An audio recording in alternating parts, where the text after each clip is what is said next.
كنتم لأنفسكم فذوقوا ما كنتم تكنزون صدق الله المولانا العظيم. كونين كمختار خدا तुमको बनाया, कौनैन का मुख्तार खुदा तुमको बनाया, उम्मत की नगहबान खुदा तुमको बनाया, उम्मत की नगहबान खुदा तुमको बनाया। या रब मेरे आंखों में समा जाए मदीना, या रब मेरे आंखों में समा जाए मदीना, मुद्दत से मेरा दिल में तमन्नाए मदीना, मुद्दत से मेरा दिल में तमन्नाए मदीना।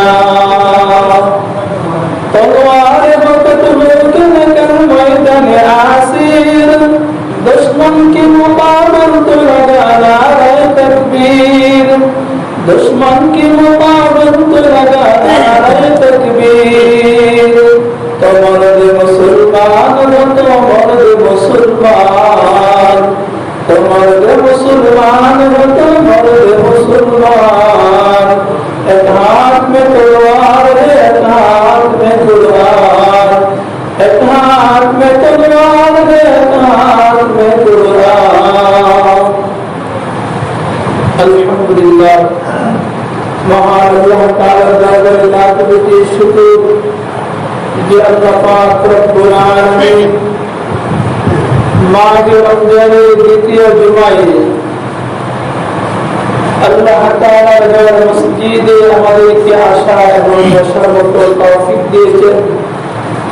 এজন্য সকলের অন্তরের অন্তঃস্থল থেকে প্রাণ করে কালিমাতু শুকর আদায় করছি। আলহামদুলিল্লাহ, আলহামদুলিল্লাহ। अल्लाह ताला बहुत बड़ा नियामत माहे रमजाনের দিন এরপরে হলো শুক্রবার, এটি আমাদের জন্য খুশির দিন, ঈদের দিন। মানুষের জীবনের এমন কোন ক্ষেত্র নেই যেখানে ইসলামের বিধিবিধান নেই, এমন কোন ক্ষেত্র নেই যেখানে ইসলামের বিধিবিধান নেই। মানুষের জীবনটা হল ইসলামের বিধিবিধান দ্বারা নিয়ন্ত্রিত জীবন।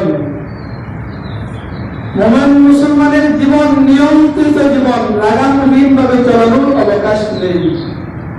ইসলামের বিধিবিধান দ্বারা নিয়ন্ত্রিত, কোন কাজ করা যাবে, কোন কাজ করা যাবে না, এই সব আমাদেরকে মেনে চলতে হবে। আল্লাহ পাক রব্বুল আলামিন মানুষকে যত ইবাদত দিয়েছেন তার মধ্যে কিছু ইবাদত মানুষের দেহের সাথে সম্পর্ক, দৈহিক কিছু ইবাদত রয়েছে। এই দৈহিক ইবাদতের মধ্যে সবচেয়ে বড় গুরুত্বপূর্ণ হলো নামাজ। আর কিছু ইবাদতের সম্পর্ক হলো মানুষের দেহের সাথে, দেহের সাথে সংশ্লিষ্ট যে সমস্ত বিধিবিধান আল্লাহ পাক দিয়েছেন তার মধ্যে সবচেয়ে বড়, সবচেয়ে গুরুত্বপূর্ণ যেটি, সেটি হচ্ছে যাকাত। এই নামাজ আর যাকাত এতই গুরুত্বপূর্ণ, এই দুটিকে মুসলমান হওয়ার আলামত হিসাবে গণ্য করা হয়। নামাজ এবং যাকাত এই দুটি এতই গুরুত্বপূর্ণ, এই দুইটিকে মুসলমান হওয়ার আলামত হিসেবে গণ্য করা হয়। আর এই দুটি জিনিস এত গুরুত্বপূর্ণ হওয়ার কারণে কোরআনে কারীমের মধ্যে সবচেয়ে বেশি সংখ্যকবার নামাজ এবং যাকাতের কথা উল্লেখ করা হয়েছে। নামাজের কথা কোরআনে কারীমের প্রায় ৮০ জায়গায় উল্লেখ করা হয়েছে। শুধু নামাজের কথা কোরআনে কারীমের প্রায় ৮০ জায়গায় উল্লেখ করা হয়েছে।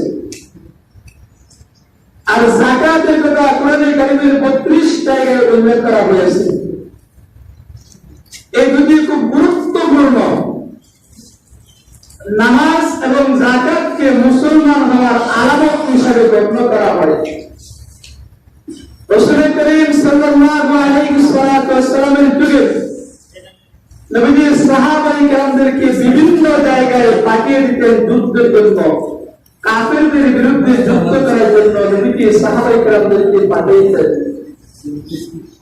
আর নবীজি সাহাবীদেরকে এই কথাটা বলে দিতেন, ততক্ষণ পর্যন্ত তোমরা যুদ্ধ করতেই থাকবে যতক্ষণ পর্যন্ত না তারা ঈমান আনে, নামাজ না পড়ে, যাকাত না দেয়। রাসূল বলে দিতেন ততক্ষণ পর্যন্ত তোমরা যুদ্ধই করতে থাকবে যতক্ষণ পর্যন্ত তারা ঈমান না আনে। শুধু ঈমান আনার পরেও যাকাত শেষ করা যাবে না, যুদ্ধ শেষ করা যাবে না যে পর্যন্ত তারা নামাজ না পড়ে, যে পর্যন্ত যাকাত না দেয়। তাহলে সাহাবায়ে কেরামরা যুদ্ধ করতেন কাফেরদের বিরুদ্ধে। আর রাসূল কি বলে দিয়েছেন যে এই পর্যন্তই যুদ্ধ করতে থাকবা যে পর্যন্ত ঈমান না আনে, নামাজ না পড়ে, যাকাত না দেয়। তাহলে একে মুসলমান হওয়ার আলামত হিসেবে গণ্য করা হয়। তো যারা আমরা ঈমানদার দাবি করি অথচ নামাজের ধারে কাছেই যাই না, যাকাত ফরজ হওয়া সত্ত্বেও যাকাত আদায় করি না, যাকাত দেই না, তারা যদিও মুসলমান দাবি করেন তারা প্রকৃত মুসলমান নয়। তারা প্রকৃত মুসলমান নয়। যদি আপনি নামাজ না পড়েন, যাকাত ফরজ হওয়ার পরেও যাকাত না দেন, আপনি যদিও মুসলমান দাবি করেন, গুরু কাউরা মুসলমান, তবে আপনি প্রকৃত মুসলমান নয়। নবীজি সাল্লাল্লাহু আলাইহি ওয়াসাল্লামের হাদিস শরীফের মধ্যে আসছে যে নামাজ পড়েন, নামাজ তার জন্য হাসরের ময়দানে নূর হবে, নূর। নামাজটা তার জন্য নূর হবে, তার নাজাতের জন্য সনদ হবে। এই নামাজ তার জন্য নাজাতের জন্য, মুক্তির জন্য সনদ হবে, মুক্তির উসিলা হবে। এই নামাজ তার জন্য হাসরের ময়দানে নামাজ তার জন্য নূর হবে। আর যে নামাজ পড়বে না, নামাজ তার জন্য নূর হবে না, তার মুক্তির কারণ হবে না, নাজাতের উসিলাও হবে না। আর যারা যাকাত আদায় না করে, আল্লাহ পাক রব্বুল আলামিন কোরআনে কারীমের সূরা তাওবার ভিতরে তাদের জন্য বলতেছেন 34 এবং 35 নম্বর আয়াতের মধ্যে আল্লাহ পাক রব্বুল আলামিন সেখানে বলেন, والذين يكنزون الذهب والفضة ولا ينفقونها في سبيل الله فبشرهم بعذاب أليم يوم يحمى عليها في نار جهنم فتقوى بها جباههم وجنوبهم وظهورهم هذا ما كنزتم لأنفسكم فذوقوا ما كنتم تكذبون। الله পাক রব্বুল আলামিন কোরআনে কারীমের মধ্যে বলেছেন, والذين يكنزون الذهب والفضة, যারা সঞ্চয় করে রাখেন, والذين يكنزون الذهب والفضة, যারা স্বর্ণ এবং রূপা সঞ্চয় করে রাখে, শুধু সঞ্চয় করে রাখে, ইয়াকনিজুন জমা করে রাখে, সঞ্চয় করে রাখে, যাহাবা ওয়াল ফিদ্দাতা, যাহাবা অর্থ স্বর্ণ, ফিদ্দাতা মানে রূপা, যারা স্বর্ণ এবং রূপা শুধু সঞ্চয় করে রাখে, জমা করে রাখে, ওয়ালা ইউনফিকুনা ফি সাবিলিল্লাহ, তা থেকে খরচ করে না, ফি সাবিলিল্লাহ আল্লাহর রাস্তায়, ওয়ালা ইউনফিকুনা, তা থেকে খরচ করে না, ফি সাবিলিল্লাহ আল্লাহ তাআলার রাস্তায়, তা থেকে খরচ করে না। আল্লাহ পাক রব্বুল আলামিন তাদেরকে বলে দিয়েছেন, তাবাশশিরহুম বিআযাবিন আলীম, তাদেরকে যন্ত্রণাদায়ক শাস্তির সুসংবাদ দিয়ে দেন। অতি কষ্টদায়ক, অতি যন্ত্রণাদায়ক, আলীম শব্দের অর্থ হলো অতি যন্ত্রণাদায়ক, অতি কষ্টদায়ক। তাবাশশিরহুম, তাদেরকে সুসংবাদ দিয়ে দিন, আযাবিন আলীম, এমন আযাবের যারা অতি কষ্টদায়ক, এমন আযাবের সুসংবাদ দিয়ে দিন। তাহলে আযাবের আবার সুসংবাদ হয় কেমন করে? আযাব, অতি কষ্ট, এটা তো দুঃসংবাদ। এটা এই জন্যই বলা হয়েছে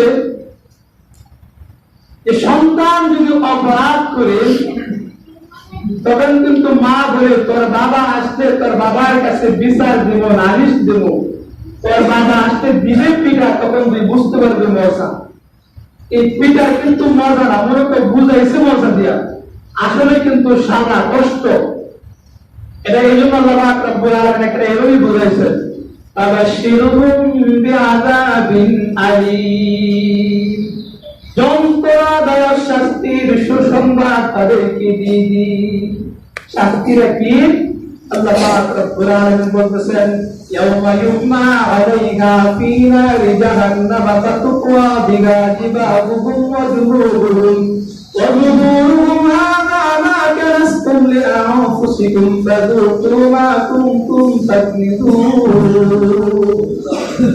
যেই স্বর্ণ রূপা মাল সবকিছু সঞ্চয় করে রাখলা, শুধু সঞ্চয় আর সঞ্চয় করে রাখলা, আল্লাহ রাস্তায় ব্যয় করো না, ইয়াউমা অবশ্যই একদিন আসবে, ইউহমা আলাইহা ফী নারি জাহান্নাম, ইয়াউমা যখন গরম করা হবে, আলাইহা ফী নারি জাহান্নাম, জাহান্নামের আগুন দ্বারা উত্তপ্ত গরম করা হবে। কি গরম করা হবে? তোমার সঞ্চয় করে রাখা সম্পত্তি। তুমি যে সম্পদগুলো সঞ্চয় করে রাখলা, জমা করে রাখলা, যেই স্বর্ণ রূপা, যেই টাকা পয়সা আল্লাহ রাস্তায় ব্যয় করে নাই, শুধু জমাই করে রাখলা, ওইগুলিকে জাহান্নামের আগুন দিয়া, ইয়াউমা ইউহমা আলাইহা ফী নারি জাহান্নাম, ওই দিন কি করা হবে? গরম করা হবে, উত্তপ্ত গরম করা হবে। তোমার মালকে, তোমার সম্পদকে, তোমার স্বর্ণ রূপাকে জাহান্নামের আগুন দিয়া উত্তপ্ত গরম করা হবে। দুনিয়ার আগুন নয়, জাহান্নামের আগুন হবে কালো অন্ধকার আগুন। ওই আগুন দিয়া তোমার মালকে উত্তপ্ত গরম করার পর ফাতুকওয়া বিহা জিবাহুহুম ওয়া যুনুবুহুম ওয়া যুহুরুহুম, ফাতুকওয়া তোমাকে দাগ দেওয়া হবে, সেক দেওয়া হবে, তোমাকে দাগ দেওয়া হবে, সেক দেওয়া হবে। জিবাহুহুম ওয়া যুনুবুহুম ওয়া যুহুরুহুম, জিবাহুহুম তোমার কপালের মধ্যে সেক দেওয়া হবে। তুমি যে সমস্ত মাল জমা করে রাখনা, আল্লাহ রাস্তায় ব্যয় করে না, যেই সমস্ত স্বর্ণ রূপা শুধু সঞ্চয় করে রাখলাম, আর যাকাত দেওয়া নাই, আল্লাহ রাস্তায় ব্যয় করে নাই, সেই দ্বারা তোমার কপালের মধ্যে সেক দেওয়া হবে। তাদের পার্শ্বদেশে সেক দেওয়া হবে, তাদের পৃষ্ঠদেশের মধ্যে সেক দেওয়া হবে। আর বলা হবে, হাযা মা কানাসতুম লিআনফুসিকুম ফাযুকু মা কুনতুম তাকনিজুন। হাযা বলা হবে মা কুনতুম, তুমি যা জমা করছিলে, লিআনফুসিকুম তোমার জন্যই। ফাযুকু স্বাদ নাও, মজা নাও, তুমি মজা করার জন্যই, স্বাদ চেক করার জন্যই, স্বাদ গ্রহণ করার জন্যই, মজা নেওয়ার জন্যই তুমি দুনিয়ার জমিনে সম্পদ আর স্বর্ণরূপা সব জমা করে রেখেছিলে। আজকে তুমি সেই মজাটা করো, স্বাদটা করো, থেকে দেখো কি বলছে। এই জন্য সম্পদের হক আদায় করতে হবে। যে সমস্ত স্বর্ণরূপা আর টাকা পয়সা শুধু আমরা ব্যাংক ব্যালেন্সে শুধু জমাই করে রাখি, যাকাত দেই না, ওই সম্পদের হক আদায় করি না, ওইগুলির দ্বারা কি হবে? জাহান্নামের আগুন দ্বারা উত্তপ্ত গরম করিয়া আমার সারা শরীরের মধ্যে সেক দেওয়া হবে। আর বলা হবে, হাযা মা কুনতুম তাকনিজুন, মজা চাকো, মজা চাকার জন্যই দুনিয়ার জমিনে তুমি শুধু তোমার সম্পদ কামাই করে জমাই করে রেখেছিলে, আল্লাহ রাস্তায়, আমি আমার রাস্তায় ব্যয় করো নাই, এখন তুমি মজা চাকো। হাদিস শরীফের মধ্যে নবীজি সাল্লাল্লাহু আলাইহি ওয়াসাল্লাম ফরমান, শুধু তাই নয়, যেই সম্পদ তুমি শুধু জমাই করে রাখলে, আল্লাহ রাস্তায় ব্যয় করো নাই, সম্পদের যাকাত দেও নাই, যাকাত ফরজ হওয়ার পরেও তুমি যাকাত আদায় করো নাই, এই সম্পদগুলো, এই স্বর্ণ রূপগুলো বিষাক্ত সাপে পরিণত হয়ে যাবে। এই বিষাক্ত সাপ তোমার গলার মধ্যে পেটানো হবে, তোমার গলার মধ্যে পেটানোর পর বিষাক্ত সাপরা তোমার দুই গালের মধ্যে দংশন করতে থাকবে আর বলতে থাকবে আমি তোমার রেখিত তোমার সঞ্চয়কৃত সম্পদ। তুমি যে সম্পদ দুনিয়ার জীবনে সঞ্চয় করে রেখেছিলেন, যে স্বর্ণ রূপা আর টাকা পয়সা ব্যাংক ব্যালেন্সের মধ্যে দুনিয়ার জীবনে সঞ্চয় করে রেখেছিলেন, সেই সঞ্চয় করে রাখা সম্পদ হলাম আমি। তুমি মজা টাকার জন্য, সাজ টাকার জন্য, তোমার জন্য তুমি সঞ্চয় করে রেখেছিলে, তোমার জন্য তুমি জমা করে রেখেছিলে। আজকে আমি তোমার কাছে এসেছি, এবার তুমি মজা থেকে দেখো কিরকম মজা লাগে। সবগুলা দুই গালের মধ্যে দর্শন করতে লাগে। ও আল্লাহর বান্দারা, যদি জাকাত খরচ হয়ে থাকে জাকাত আদায় করতে হবে। শতকরা মাত্র 2.5 টাকা 40 ভাগের 1 ভাগ জাকাত দিতে হয়। আমরা মনে করি এই লক্ষ লক্ষ টাকা থেকে জাকাত দিলে অনেক অনেক টাকা আমার চলে যায়। আল্লাহ পাক রব্বুল আলামিন এই বিধানটা কি জন্য দিয়েছেন? আমার অনেক টাকা চলে যায়। আল্লাহ পাক কোরআনে কারীমের মধ্যে বলেন, বান্দা তুমি মনে মনে ভাবতেছো তোমার টাকা চলে যায়। না না, তোমার টাকা নয়, তোমার টাকা নয়। আল্লাহ বলেন আনফিকু মিম্মা রাযাকনাকুম, এই বান্দা বান্দিরে আমি যা দিয়েছি তা থেকে আমার রাস্তায় ব্যয় করো। সম্পদ আমরা মনে করি যে আমার, টাকা পয়সা আমরা মনে করি যে আমার, আসলে আমার মালিক তো আমি নই, আমার মালিক আল্লাহ। তাহলে আমি আবার কিসের টাকার মালিক হইলাম, কিসের গাড়ি বাড়ির মালিক হইলাম, কিসের কার মালিক হইলাম? আমার মালিক তো আমি নই, আমার মালিক আল্লাহ, আমার সব কিছুর মালিক আল্লাহ। আল্লাহ বলছেন আনফিকু মিম্মা রাযাকনাকুম, আমি যা দিয়েছি তা থেকে ব্যয় করো। আল্লাহ এই কথা বলেন নাই তোমার সম্পদ থেকে, তোমার টাকা পয়সা থেকে তুমি ব্যয় করো।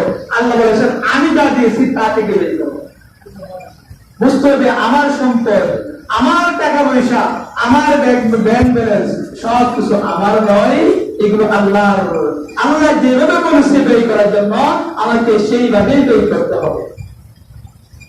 এবার একজন লোক যদি বলে আপনাকে এই 30,000 টাকা আপনি নেন, নিয়ে 10,000 টাকা মসজিদে দিবেন, 10,000 টাকা মাদ্রাসায় দিবেন, আর 10,000 টাকা ইফতারি বাবদ খরচ করবেন, তাহলে তো আমার দিতে কোনো কৃপণতা আসার কথা নয়। কারণ আমি টাকার মালিক তো আমি নই, টাকা আমাকে যে দিয়েছে, যিনি টাকার মালিক তিনি আমাকে বলে দিয়েছেন যে এই টাকাগুলো এই এই কাজে খরচ করবা।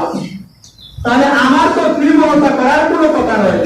আমার কাছে যেই টাকা আছে, আমি যেই সম্পদের মালিক হয়েছি, যেই ব্যাংক ব্যালেন্সের মালিক হয়েছি, যেই টাকা পয়সার মালিক হয়েছি, যেই অর্থের মালিক হয়েছি, এগুলো তো আমার নয়, এগুলো আল্লাহর। আল্লাহ দিয়েছে, আল্লাহ বলে দিয়েছে এইগুলো থেকে এই পরিমাণ আমার রাস্তায় ব্যয় করো। আল্লাহ দিয়েছে তোমার কাছে, আল্লাহ বলে দিয়েছে যে এইগুলো থেকে এই পরিমাণ আমার রাস্তায় খরচ করো। তাহলে তুমি কৃপণতা করলা, তাহলে নিজের প্রতি অবিচার করবে। কারণ এই জন্য নিজের প্রতি অবিচার করলাম। এই সম্পদ কামাইবার জন্য দুনিয়ার জমিনে আরামের ঘুম হারাম করম, এই টাকা পয়সা উপার্জনের জন্য, কামাইয়ের জন্য কত কষ্ট তুমি করলা দুনিয়ার জমিনে। আরামের ঘুমকে হারাম করে শুধু টাকা কামাইয়ের চিন্তা করো সারাদিন সারা রাত। এই রোদ্রের মধ্যে শুধু সারাদিন রোদ্রের মধ্যে করে কামাই করে শুধু টাকা পয়সা সঞ্চয় করো, আয় রোজগার করো, বৃষ্টির মধ্যে বিচে কামাই করো, রাস্তাঘাটের মধ্যে করে কামাই করো, কষ্ট করে দুনিয়ার জমিনে কষ্টই শুধু করলা আর কামাই করলা। কামাই করে শুধু ব্যাংক ব্যালেন্সে জমা করলা, জমা করে রেখে গেলা। দুনিয়াতেও কষ্ট করে কামাই করলা, এই কষ্ট করে কামাই করার পরে সম্পদের হক আদায় না করার কারণে দুনিয়ার জমিনে তো কষ্ট করে কামাই করলা, পরকালে যাইয়াও সেই সম্পদের জন্য আবার কষ্ট করতে হবে।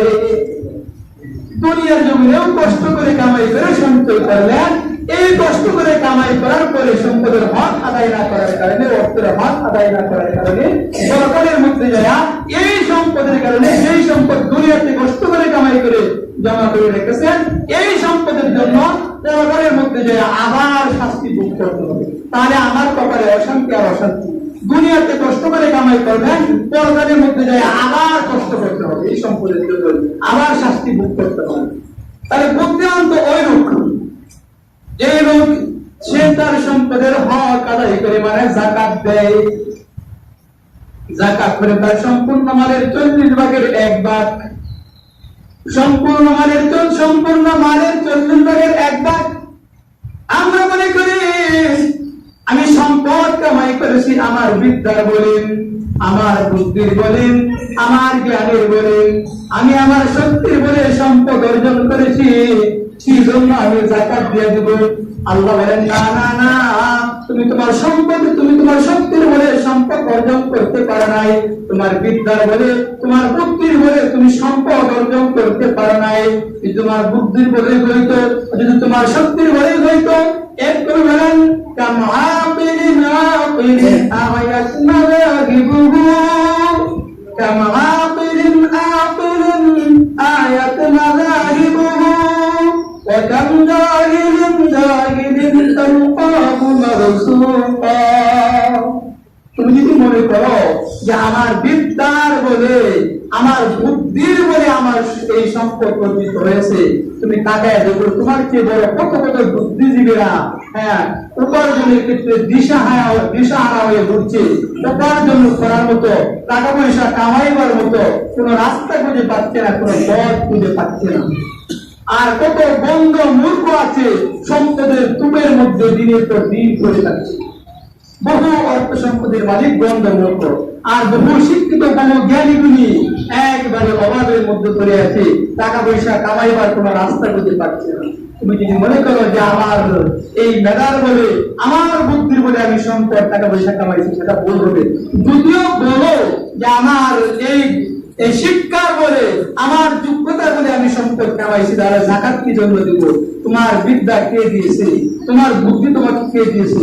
যেভাবেই বলো সব কিছুর মালিক আল্লাহ। সুতরাং যাকাত তোমাকে না দেওয়া, যাকাত ফরজ হলে তোমাকে যাকাত দিতেই হবে। আল্লাহ পাক রব্বুল আলামিন সূরা জুমার মধ্যে সেটা বলে দিয়েছেন, فإذا قضيت الصلاة فانتشروا في الأرض وابتغوا من فضل الله। যখন তোমরা নামাজ থেকে সমাপ্ত হও, নামাজ শেষ করো, ফান্তাশিরু তোমরা ছড়িয়ে পড়ো, ফিল আরদি জমিনের উপর, জমিনের মধ্যে ছড়িয়ে পড়ো, ওয়াবতাগু মিন ফাদলিল্লাহ আল্লাহর অনুগ্রহ সন্ধানে। অনুগ্রহ সন্ধানে মানে আল্লাহ এই কথা বলে নাই তোমরা টাকা পয়সার সন্ধানে বের হয়ে যাও, সম্পদের সন্ধানে, আমাদের সম্পদের সন্ধানে, টাকা পয়সার সন্ধানে বের হয়ে যাও, আল্লাহ এই কথা বলে নাই। আল্লাহ বলেছেন কি আমার অনুগ্রহ সন্ধানে বের হয়ে যাও। তার মানে যদি সম্পদ অর্জিত হয় মাওলার অনুগ্রহে, এই জন্য আল্লাহ পাক রব্বুল আলামিন এই কথা বলে দিয়েছেন। তাহলে আমরা যাকাত দিব সম্পূর্ণ মালের 40 ভাগের 1 ভাগ। যাকাত সম্পর্কিত 3 ধরনের মাসআলা রয়েছে। 1 নাম্বার, যাকাত ফরজ হয় কাদের উপর? 2 নাম্বার, যাকাত ফরজ হওয়ার পর যাকাত কিভাবে হিসাব করতে হবে? 3 নাম্বার, যাকাত হিসাব করার পর যাকাত কাদেরকে দেওয়া যাবে এবং কাদেরকে দেওয়া যাবে। এই 3 ধরনের মাসআলা। আসলে আমরা মাসআলাগুলো বুঝি। যাকাত সম্পর্কিত মাসআলাগুলো খুব কঠিন, খুব কঠিন। সেখানে যাকাতের মাসআলা বুঝবেন না, পাইবেন না। যাকাতের মাসআলা হচ্ছে 7.5 তোলা স্বর্ণ অথবা, ভালো করে বুঝবেন, 7.5 তোলা স্বর্ণ অথবা 52.5 তোলা রূপা অথবা 7.5 তোলা স্বর্ণ পরিমাণ টাকা পয়সা অথবা এই পরিমাণ ব্যবসায়িক মালামাল আপনার কাছে যদি থাকে এবং যদি এই পরিমাণ 1 বছর অতিবাহিত হয়, তাহলে আপনার উপর যাকাত ফরজ। 7.5 তোলা স্বর্ণ অথবা 52.5 তোলা রূপা, দুইটার যে কোনো একটাই যদি আপনার কাছে থাকে এবং 1 বছর অতিবাহিত হওয়ার পর আপনার কাছে যাকাত ফরজ আপনার উপর। আর যদি এই পরিমাণ 7.5 তোলা স্বর্ণ পরিমাণ অথবা 52.5 তোলা রূপা পরিমাণ নগদ টাকা পয়সা থাকে, এই টাকা পয়সা 1 বছর আপনার কাছে অতিবাহিত হয়, তাহলে আপনার উপর যাকাত ফরজ। আর যদি এই 7.5 তোলা স্বর্ণ অথবা 52.5 তোলা রূপা পরিমাণ ব্যবসায়িক মালামালও 1 বছর অতিবাহিত আপনার কাছে হয়, তাহলে আপনার উপর যাকাত ফরজ। আর একটু ভালো করে বুঝেন, এবারে কারো কাছে 7.5 তোলা স্বর্ণ নাই অথবা 52.5 তোলা রূপাও নাই, তাই স্বর্ণ এবং রূপা দুটোটা মিলিয়ে যদি 7.5 তোলা স্বর্ণের যে মূল্য এই পরিমাণ, অথবা 52.5 তোলা রূপার যে পরিমাণ মূল্য এই পরিমাণ যদি স্বর্ণ রূপা মিলায়াও হয়, ওটা মিলেও হয়, আর এটা যদি 1 বছর অতিবাহিত হয় তাহলেও আপনার উপর যাকাত খরচ। এবং স্বর্ণ রূপা দুটোটা মিলায়াও যদি 7.5 তোলা স্বর্ণ পরিমাণ না হয়, নগদ টাকা আছে, এই টাকা 1 বছর অতিবাহিত হয়েছে, এই টাকা সহ মিলায়া যদি 7.5 তোলা স্বর্ণ পরিমাণ হয় আর 1 বছর অতিবাহিত হওয়ার পর যাকাত খরচ। এবং ব্যবসায়িক মালামাল সহ স্বর্ণ রূপা টাকা পয়সা ব্যবসায়িক মালামাল সব মিলায়ও যদি 7.5 তোলা স্বর্ণ পরিমাণ হয় অথবা 52.5 তোলা রূপা পরিমাণ হয়, এই টাকা পয়সা ব্যবসায়িক মালামাল স্বর্ণ রূপা সব মিলায় যদি হয় আর 1 বছর অতিবাহিত হওয়ার পর আপনার উপর যাকাত খরচ। এবার আপনারা বুঝছেন যে যাকাত কার উপর খরচ। এবার যাকাত হিসাব কিভাবে করতে হবে? যাকাত হিসাব করতে হবে সম্পূর্ণ মালের 40 ভাগের 1 ভাগ, শতকরা 2.5 টাকা। আপনার যে মালের উপর যাকাত খরচ হয়েছে, যে 1 লক্ষ বলেন, 5 লক্ষ বলেন, 10 লক্ষ বলেন, যে পরিমাণ টাকা বা মালামাল আছে আপনার, স্বর্ণ রূপা আছে যে পরিমাণ, এগুলো এই সময়ের বাজার দর হিসাব করে যত টাকা হয় এই টাকা সম্পূর্ণ টাকা 40 ভাগের 1 ভাগ, 100 টাকায় 2.5 টাকা, 40 ভাগের 1 ভাগ মাল যাকাত হিসাবে আদায় করতে হবে। যাকাত হিসাবে আদায় করা ফরজ। এবার কাদেরকে যাকাত দেওয়া যাবে আর কাদেরকে যাকাত দেওয়া যাবে না? যাদেরকে যাকাত দেওয়া যাবে না, আপনার মা বাপ, দাদা দাদি, নানা নানি, পরদাদা পরদাদি, পরনানা পরনানি, তবে যতই উপরে সিঁড়িতে যান তাদেরকে যাকাত দেওয়া যাবে না। আপনার মা বাপ, দাদা দাদি, নানা নানি, পরদাদা পরদাদি, পরনানা পরনানি, এভাবে যত উপরে সিঁড়িতে যান তাদেরকে যাকাত দেওয়া যাবে না। স্বামী স্ত্রী একজন আরেকজনকে যাকাত দিতে পারে, যাকাত দেওয়া যায় না। স্বামী স্ত্রী একজন আরেকজনকে যাকাত দেওয়া যায় না। অমুসলিমকে যাকাত দেওয়া যায় না। আর যাকাত দেওয়া যায় না যাদেরকে, যাকাত দেওয়া যায় যাদেরকে, আপনার ভাই বোন ভাতিজা, খালা কালো, চাচা চাচি, শ্বশুর শাশুড়ি, জামাই, সৎ মা, সৎ বাপ, সৎ ভাই, এই সমস্ত সকল লোকদেরকে যাকাত দেওয়া যায়।